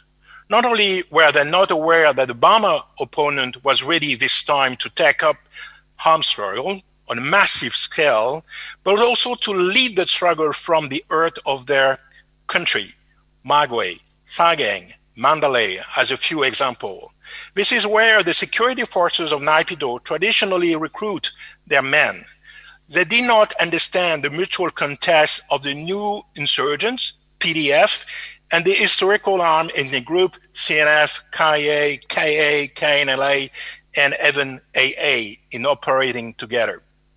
Judging that the civil perversion was short-lived compared to the decade of power gained by the Tatmadaw leaders, the SSC believed that it would be easier to regain past social alliance that had given the military a long and individual rules. Not only has a good part of the administration been reluctant or even hostile to the putschists, but the business community is also keeping their distance. In this case, the Naypyidaw regime has been based since its inception on asymmetrical bicephalism, SSC governments which do not say its name, a mechanism meant to last if we judge by the accelerated remilitarization of the proxy party, the USDP, during its last Congress. Nearly 300 recently retired officers have joined its rank and its highest government bodies. Having little anticipation of the challenge ahead, he had a past vision that guided political and military governance. This was also quickly reinforced by the recall of old military intelligence from the Kim Il-sung era to conduct psychological warfare operations, many retired and army veterans to take leadership positions left behind by officials in civil disobedience. To this return to the past, the SEC had errors of assessment on the ongoing development of the strategic environment, neighboring and Western countries, but also institutions like ASEAN and United Nations. It did not measure how much this upheaval could affect their own project. In fact, this mistake will have prevented him from conquering his seat at the UN and from finding his full place in ASEAN, its leaders and its ministers of foreign affairs being henceforth excluded from any participation in summit and regional meeting. Behind a facet of satisfaction that Myanmar has always been able to cope with international sanctions, solitary confinement, the SEC is nonetheless aware of its weak internal and external legitimacy. It's all the more committed to orchestrate a general elections in mid-2023. Carrying on this on to be presidential chair will not be so easy. The US has already declared its refusal to recognize any legitimacy to these elections. The EU has put the chairman and all members of the Union Election Commission on its sanction list. Many opponents of armed political or ethnic forces have expressed their determination to oppose an electoral charade, including with arms in hand. If today is still too early to use a final judgment on these possible electoral consultations, we all recognize nevertheless that the process is badly started and cruelly back credibility. Just it's all the more absent as the process undertaken is far from transparent. The electoral system is unknown. The redrawing of some constituency is plausible, but not started in details. The timetable is very unclear.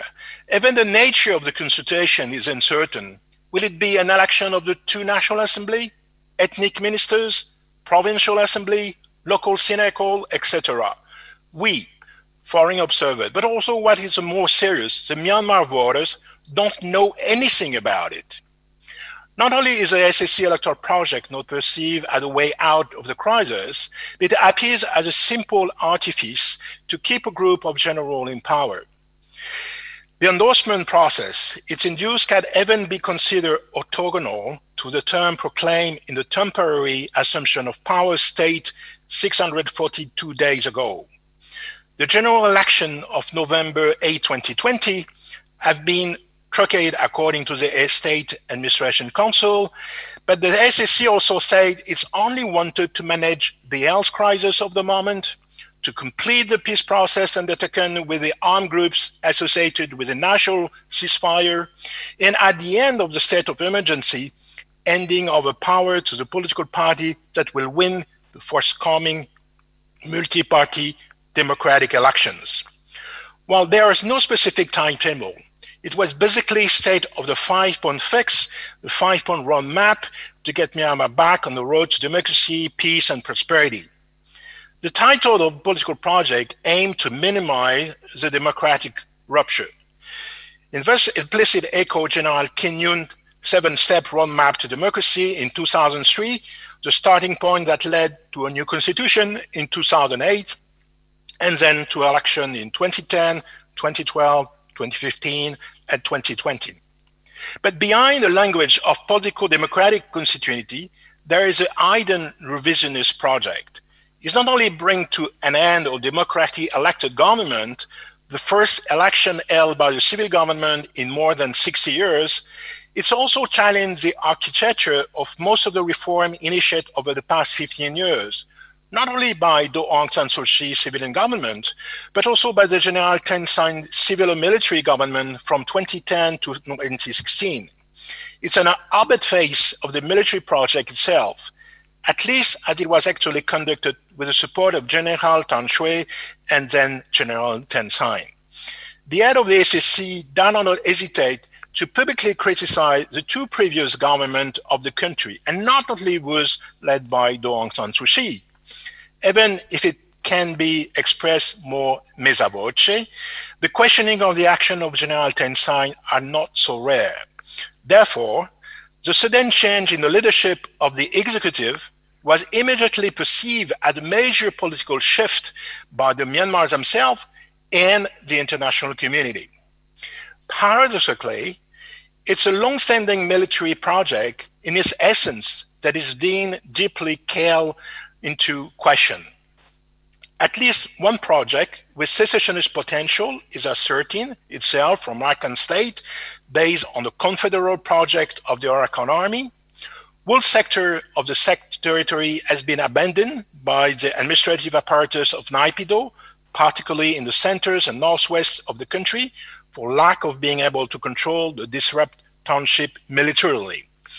New parallel administration have emerged in township in the ethnic states, but also in the Burma regions. The 2021 and 2022 rainy season, like the 2021 dry season, did not allow for the reconquest of lost territories.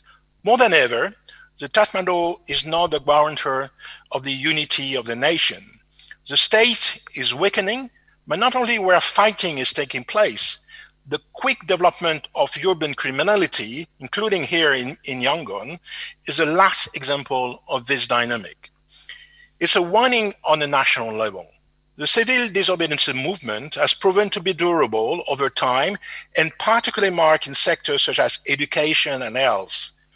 Already deeply affected by the spread of COVID-19, they are no longer able to educate tens of thousands of young people and provide routine vaccination for more than a third of those who needed them.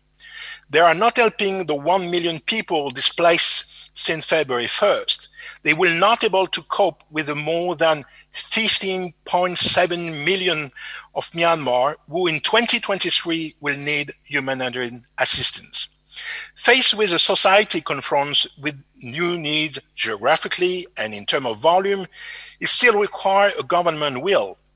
The political polarizations we are witnessing make any dishonest voice considering an enemy to be liquidated. This state of mind leads to increasingly conditioned humanitarian aid. The role of supposed partisan behavior of the beneficiary become a factor of discrimination that the so-called four-curve strategy are already deeply roots in the operational behavior of the security forces.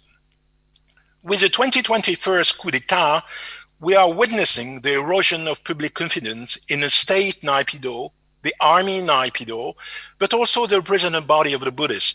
It's difficult to measure the loss of trust, but it's palpable in the everyday discussions. While wanting to reset the state and society, the SSC undermine it from within. Yet become common knowledge that many public policy shame are based on inaccurate and in some cases erroneous statistical data. For several months ago, the Bretton Woods institution in economic and financial matters have content themselves either with no longer publishing forward-looking data or establishing them on demonstratory bases that are increasingly old. In addition to this worrying development, there has been a growing increase in corruption over the months. This creates concrete problems for companies and citizens. It generates a degradation of the image of the country with foreigners, but also national. The fight against corruption and easier access to administrative documents were credit to the NLD, as can be seen at the pre-election opinion polls in 2020. Another strong element of the past attractiveness of the Aung San Suu Kyi party was the improvement of the electricity and telecommunication access, or the increasing investment in the field of education and health. The SSC had a record that is opposite of this. To access administrative document quickly, people have to rely more than ever on expensive broker, PRESA. At a more macro level, foreign direct investment in Myanmar in the first half of the fiscal year 2022-2023 was down 49% from the same period last year. In the energy sector, the situation is even worse, since they have experienced a drop of 71%, a collapse that will not be without consequence tomorrow in a country that is currently experiencing a national average of 9 hours of power cut a day. A sectoral recovery that will be difficult to ensure over time as the government taxes revenue continue to decline, minus 35% in the last fiscal year as assessed by the World Bank Myanmar Economic Monitor. The concern for the future is even more visible in the area of education, while the SSC allocation has decreased for the second year, minus 24%, and even worse sort of health, minus 36%. But at the same time, the budget for the armed forces and information are increasing. This asymmetry underlines the real priority of Naypyidaw, since even agriculture, livestock, and irrigation are not better off, minus 21%, in a country that has remained basically rural. It's therefore clear that the military state is an ineffective and self-weakening actor. The pattern inefficiency in banking and monetary matters. This is so true that it has become in Myanmar totally impossible to withdraw money from an NTM, to access one banking freely and fully, and the chat itself has lost 123% of its value from February 21st to November 2022. In this context, there is virtually no economic and monetary security. If the military state is insecure in financial, commercial, macroeconomic, and entrepreneurial matters, it's also because it's reordered the bond of allegiance and make itself a much more demanding principle than other past military regime. Some well-known cronies can no longer leave the country without prior authorization from the authorities. Some were pressured by the security apparatus, prosecute, or even imprison. In addition, the general are forcing companies to work for them and are seeking to reinstall the two main conglomerates at the heart of the economic system, or this army conglomerate are under international sanctions and blockade action by Myanmar people. Today, the general give order to the economic apparatus because they fear that the tycoon will ask for favor in return.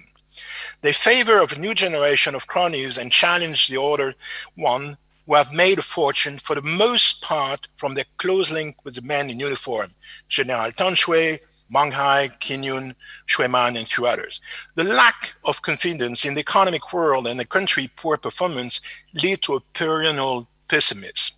For example, in October 2022, the manufacturing PMI index was the poorest in Southeast Asia, 45.7, and steadily deteriorating since December 2021, with the Christmas Eve massacre of 35 people in Kaya State. In conclusion, while in 2019-2020, Myanmar economy was the fastest growing economy in Southeast Asia, in 2021 and 2022, it was the last one. In other words, the development gaps with the neighbors that were gradually closing under the civilian government again diverged greatly. Worse, connectivity projects with India, China, and Thailand are for the most part at a standstill. Home clashes on this margin will likely stand in the way for a long time if no negotiating political solutions emerge. We are not moving in that direction. The 5 points of consensus approved by ASEAN leaders in 2021 have not been implemented, which generate the debate, especially next week in Phnom Penh for the ASEAN summit. In a highly polarized society, most stakeholders in the crisis believe in a way out through arms. Many observers are concerned about such an approach and its human cost for the combatants themselves, but also for the civilian population. The development of the civil war has also transformed the security apparatus of the military state. It has a recruitment problem that is struggling to deal with. For this reason, the latter has once again had to resort to the use of auxiliary, in particular militia that were previously formed or set up in the last 2 years. Puso T, March 2021, Twaypok since April 2022. To compensate for intelligence deficiency in Burma areas, or even to carry out their squad operations, including against NLD executive. Due to the lack of sufficient means on the ground, it's also necessary to use more and more airstrike and to fight in the new areas. On the river, especially in the west part of the country, in the digital world, in the urban area. All this financial, organic, and political costs that are yet to be fully appreciated. By radically deviating from the democratic path, Myanmar has not only posed a new challenge to itself and its people, it's imposing them on its neighbors and the international community. The ongoing conflict is not just another step in the nation's chaotic history since independence in 1948, yet generate a new conflictual system. And we need to understand this in detail, because the calming mechanism of the past was of the escalation are no longer working. Neither a relaunch of the peace process on the basis of the national ceasefire agreement, nor the electoral process put forward by some will offer the necessary inclusive political path, if only because new political and combatant actors have emerged and are in fact unavoidable, albeit labeled as terrorists. The facts are and will be stubborn on this point. But beyond all these factors, the nature of the conflict that is plunging Myanmar into a mourning every day should not blind us to the fact that its resolution will depend primarily on the will and action of Myanmar political leaders themselves. In the same time, and I will say, unfortunately, if each of the parties aspire to end the confrontation quickly, each is also ready to continue the armed struggle for as long as necessary. Thanks again on your kind invitations and deep attention. Wow. Thank you very much, Ambassador Lechervy. I think the audience has benefited a lot from your presentation, especially you shed the light on situation in Myanmar, which I think we back in Thailand do not really know what's going on in a way. You trace back to the 2021 crisis, and I think you probably your message, if I understand correctly, is just this is the back to the basic concept of military security, and that can have generate a lot of consequences. So we have to see what's going to happen next. We have to come to the session of as I promised earlier, this Q&A session, and I think I can allow perhaps half an hour, 20 minutes to half an hour for any questions you may wish to ask our four panelists. Please. Anybody would like to start first from the floor?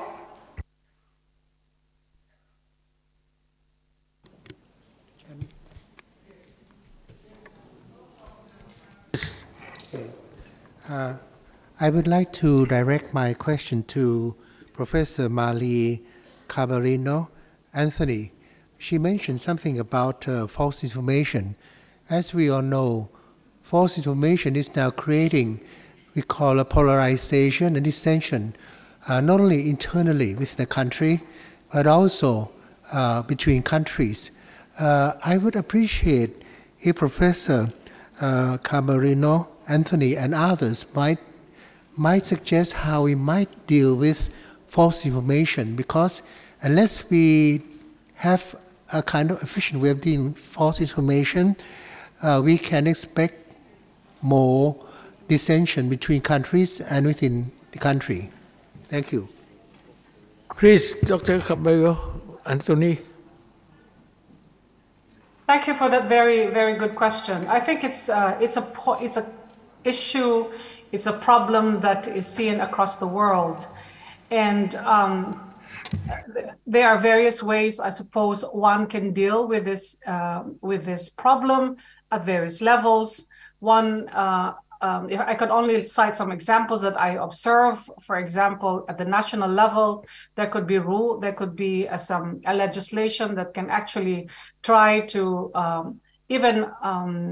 some regulations that could actually try to bring or to identify some of the groups that are actually responsible for this false information.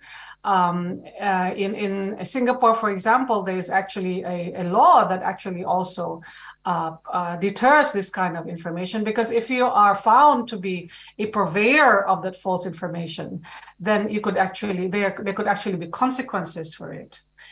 So regulation is one thing. Having the right tools, your cybersecurity and your information agencies would then have to come up with whatever tools they have, even when it comes to being able to not only to challenge, but to provide to the extent possible, the kind of information that could actually counter the proliferation of this information. That's one.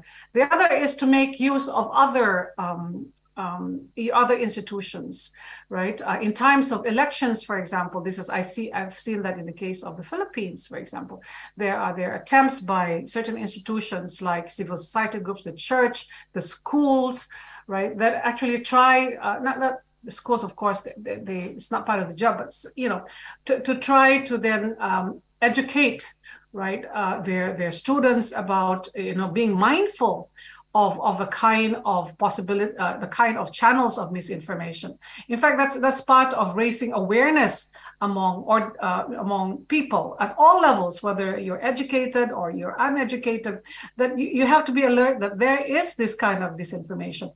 We see that very prevalent during the time of when many countries were trying to actually promote or encourage the citizens to get vaccinated, and there was this false information that these vaccines actually had some imprint, it's some way for some groups to control you, or it's against religious practices. So there were serious efforts by in countries like Indonesia to encourage the religious bodies to be part of trying to counter this information and to go into this kind of education and awareness-raising campaigns. So fighting misinformation is not, as earlier as I said, it's no longer just confined to what governments can do, but other actors as well. In research centers, this kind of countering information is also a major agenda as part of our research. So the long and short of my answer is different members of the society have that responsibility to counter this kind of misinformation, because it's affecting not just the people that are in the social media, right? But it affects even how children are actually processing information, right? Because with all these kind of tools that we have. Of course, the extreme is actually to cut off all of this, like you see in some regimes, but that will not actually help, because with the power of social media, how much censorship can we actually do? So it's a lot of responsibilities that's undertaken by all, and sharing that responsibility by all members of the society. Thank you. Thank you very much, Professor Caballero-Anthony. Any more questions?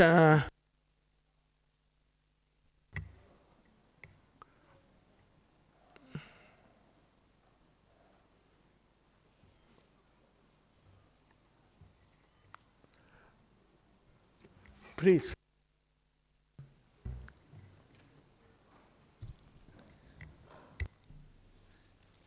Thank you very much, Mr. Chair. My question is for Mr.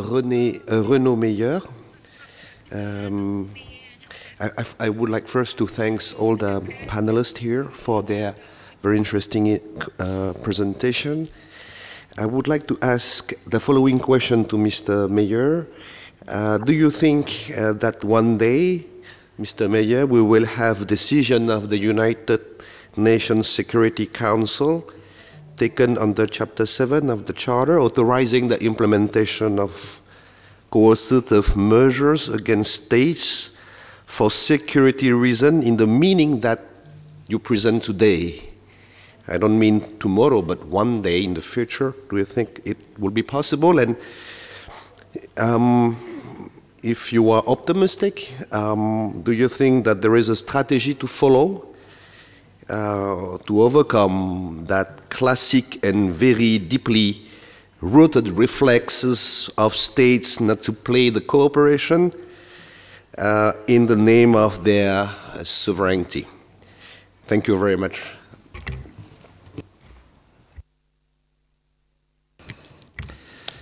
You're putting me in a difficult position, because I don't know if I should respond as my personal capacity or my professional capacity, and the responses may be different.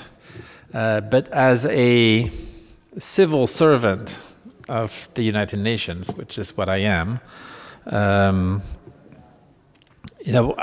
think everybody knows that there's a serious questioning of the current setup, especially of the Security Council. And there's a growing perspective of many that what prevailed at the end of the Second World War, is millions of years of what we have today, and that the problems of today, very difficult to solve them with solutions and arrangements that were maybe valid and relevant in 1945-46.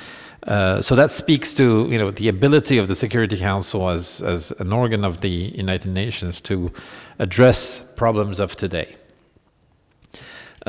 The second point you raise on the capacity of member states, because ultimately it's the member states, right, who decide. It's not the civil servants of the UN, to address some of the issues of, if there is logic, but sometimes there isn't, right? But if there were logic, if the system on one side creates new rights, then logically the system should also allow for remedy against violation of those rights. Right? And I'll simply go back to the one that I highlighted in my intervention, the newest one of all, the right to environment. Right? There has been now a consensus reached among member states to formally enshrine this as part of the human rights galaxy or elements. When will we see a first multinational company be taken to an international court for not meeting their obligation on the respect of this, right? Now, is there even a legal basis to bring to an international court a multinational company?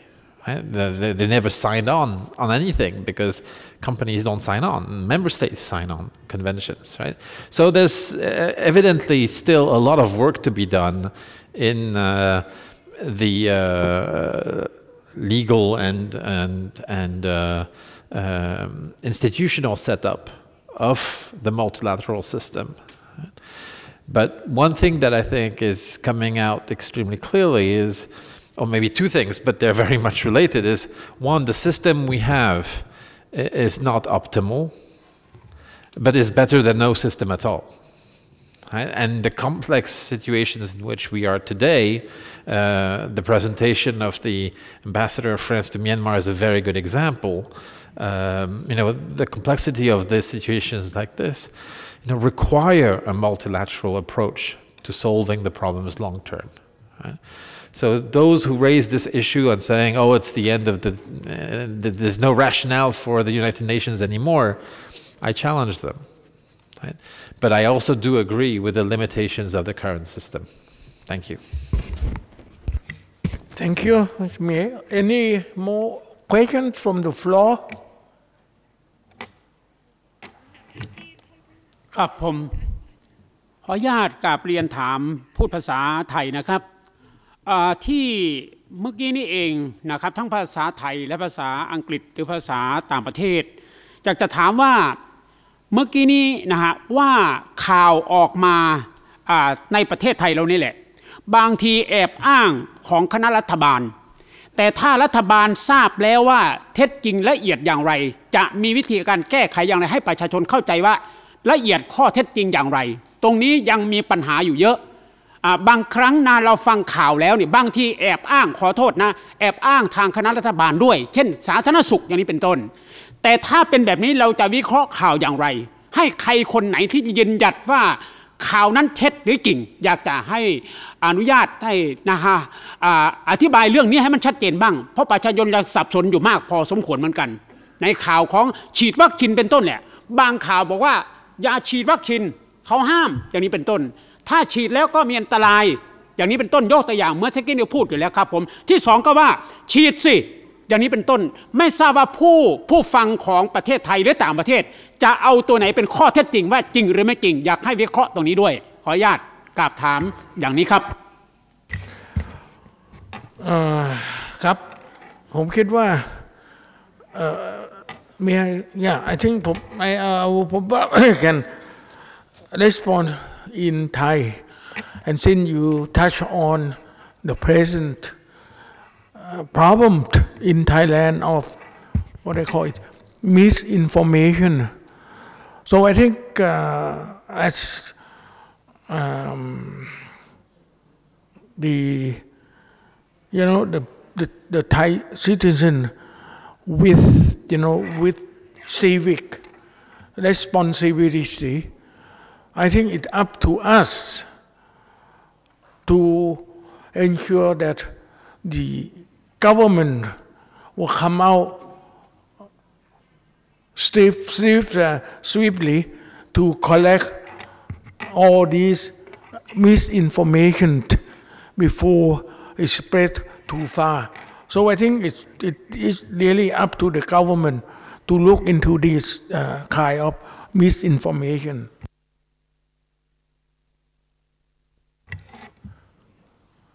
มีอะไรไหมครับครับขออนุญาตเพิ่มเติมที่ท่านได้ตอบมาก็โอเคเป็นที่ชัดเจนมากแต่ว่าผมอยากจะขออนุญาตไม่ใช่จะแนะนำนะรัฐบาลผู้รับผิดชอบไม่ว่ากระทรวงสาธารณสุขหรือใครก็ตามถ้าได้ยินข่าวตรงนี้ผมอยากให้กรมประชาสัมพันธ์ซึ่งเป็นข่าวออฟเดอะเวิลด์ทั่วโลกอยู่แล้วตรงนี้อยากให้แก้ไขโดยด่วนเลยเหมือนคณะรัฐบาลรับผิดชอบอยู่เช่นกระทรวงสาธารณสุขคณะรัฐมนตรีถ้าได้ยินข่าวแบบนี้อันนี้ที่ออกวันนั้นไม่ใช่เป็นข้อเท็จจริงทางรัฐบาลไม่ออกทางรัฐบาลไม่เป็นอย่างนั้นอยากให้ชัดเจนตรงนี้เพราะว่าส่วนนี้พอฟังไปแล้วก็มันเรื่อยๆไปเลยไม่มีการแก้ไขเลยครับเท่าที่ดูข่าวปัจจุบันนี้นะอย่างนี้เป็นต้นแม้แต่ผมเป็นผู้สื่อข่าวออกรายการวิทยุก็จริงแต่เขาถามมาเราตอบไม่ได้เลยกับผมชื่อณัฐวุฒิอวนทะเลครับผมตรงนี้แหละอยากทราบว่าเมื่อเรามีการประชุมอย่างนี้เสวนาอย่างนี้ความชัดเจนของรัฐบาลจะฝากไว้กับผู้รับผิดชอบในส่วนนี้ว่าจะออกกรมประชาสัมพันธ์เป็นส่วนใหญ่ให้มันชัดเจนท่วงทีเหมือนท่านพูดเมื่อสักครู่นี้อยากให้เป็นแบบนั้นไม่ทราบว่าจะได้หรือไม่ขออนุญาตเรียนถามตรงนี้ครับก็ผมคงตอบแทนรัฐบาล No, I don't think I can respond on behalf of the government or the Department of Public Information, but I think as the KPI, we certainly going to look into this and then make some recommendation from this annual Congress, 24th annual Congress. So that the only thing I can promise you, I would discuss within KPI and then we try to come up with, some concrete recommendation.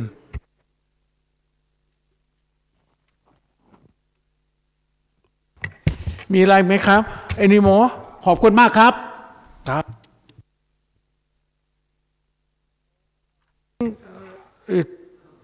I think if there are no more questions,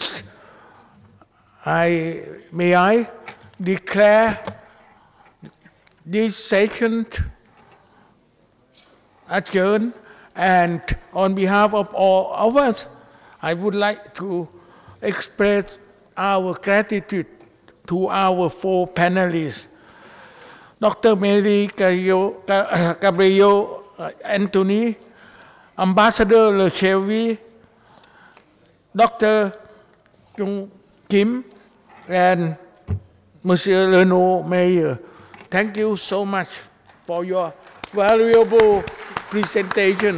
ครับขอขอบพระคุณท่านวิทยากรผู้ร่วมอภิปรายในเวทีนี้และท่านดร.ชิงชัย หาญเจนลักษณ์ผู้ดำเนินการอภิปรายในช่วงนี้แล้วก็เพื่อเป็นเกียรติแก่วิทยากรครับขอเสียงปรบมือให้กับทุกท่านบนเวทีอีกครั้งหนึ่งครับค่ะและเพื่อเป็นการขอบคุณท่านวิทยากรทุกท่านนะคะขอเรียนเชิญศาสตราจารย์วุฒิสารตันชัยเลขาธิการสถาบันพระปกเกล้าขึ้นบนเวทีนะคะเพื่อมอบเกียรติบัตรให้แก่วิทยากรและผู้ดำเนินรายการค่ะท่านแรกค่ะดร.ชิงชัย หาญเจนลักษณ์ค่ะ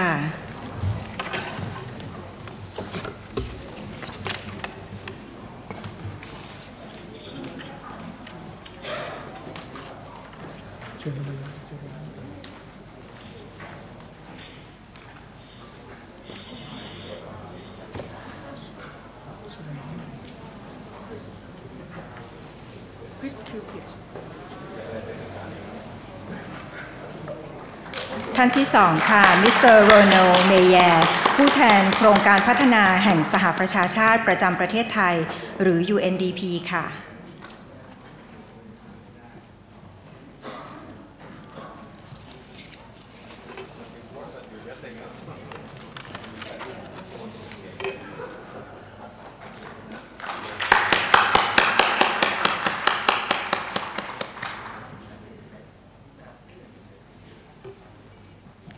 และท่านสุดท้ายนะคะ Professor จองคิมค่ะจาก University of North Korean Studies สาธารณรัฐเกาหลีค่ะ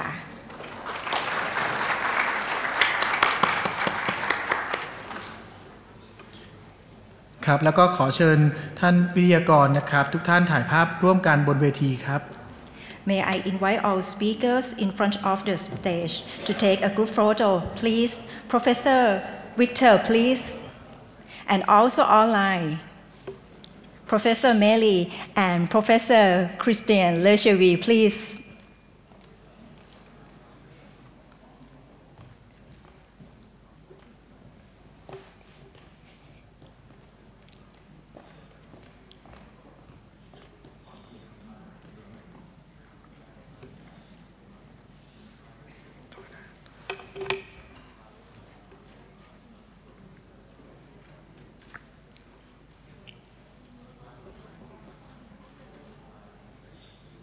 ขอบพระคุณสำหรับวิทยากรทุกท่านนะคะได้ภาพทั้งบนเวทีและออนไลน์ด้วยนะคะค่ะขอบพระคุณค่ะขอบพระคุณทุกท่านนะคะสำหรับการประชุมวิชาการสถาบันพระปกเกล้าครั้งที่24ประจำปี2565ในวันแรกนี้ก็ได้เสร็จสิ้นลงแล้วค่ะในวันพรุ่งนี้เรายังมีกิจกรรมที่น่าสนใจอีกหลายกิจกรรมนะคะดร.เลิศพรจะเป็นผู้แจ้งกำหนดการในวันพรุ่งนี้ค่ะครับพรุ่งนี้นะครับเราจะเริ่มลงทะเบียนในเวลา 8 นาฬิกานะครับแล้วก็ 9 นาฬิกาจะเป็นการแสดงปาฐกถาพิเศษนะครับในหัวข้อเรื่องความท้าทายของความมั่นคงใหม่กับประชาธิปไตยโดยศาสตราจารย์พิเศษดร.สุรเกียรติเสถียรไทยประธานคณะมนตรีเพื่อสันติภาพและความปรองดองแห่งเอเชียอดีตรองนายกรัฐมนตรีครับค่ะหลังจากจบปาฐกถาพิเศษจะเป็นการอภิปรายค่ะเรื่องความท้าทายของความมั่นคงใหม่กับประชาธิปไตยไทยค่ะครับก็จะมีวิทยากรอีกหลายท่านเลยนะครับในช่วงเวลานี้นะครับก็จะดำเนินรายการโดยคุณเสถียรวิริยพันธ์พงษาผู้ช่วยผู้กรรมการผู้อำนวยการใหญ่ฝ่ายข่าวจาก PPTV นะครับแล้วก็ในท้ายที่สุดนี้นะครับคุณอนุมาครับและผู้มีเกียรติทุกท่านครับเราจะขออนุญาตให้ทุกท่านนะครับได้ส่งแบบประเมินให้กับเราด้วยนะครับที่ท่านได้รับตอนลงทะเบียนนะครับที่ด้านหน้าเรามีเจ้าที่รอรับนะครับใบลงแบบประเมินอยู่ที่ด้านหน้าด้วยนะครับผมค่ะและสำหรับท่านที่จะเดินทางมาในวันพรุ่งนี้นะคะอย่าลืมนำบัตรนะคะที่ติดหน้าอกในวันนี้ติดตัวมาด้วยนะคะบัตรนี้เป็นบัตร ID ค่ะบัตรประจำตัวเข้าการประชุมวิชาการทั้ง3วันเลยค่ะครับก็เสร็จสิ้นลงไปแล้วนะครับก็ในเวทีการประชุมวิชาการสถาบันปกเกล้าครั้งที่24ประจำปี2565นี้ต้องขอบพระคุณทุกท่านที่ติดตามมาจนถึงในช่วงเวลานี้นะครับเรา2คนก็จะขอลาเวทีตรงนี้แล้วก็ขอพบกันใหม่อีกครั้งในวันพรุ่งนี้ขอขอบคุณและสวัสดีครับสวัสดีค่ะ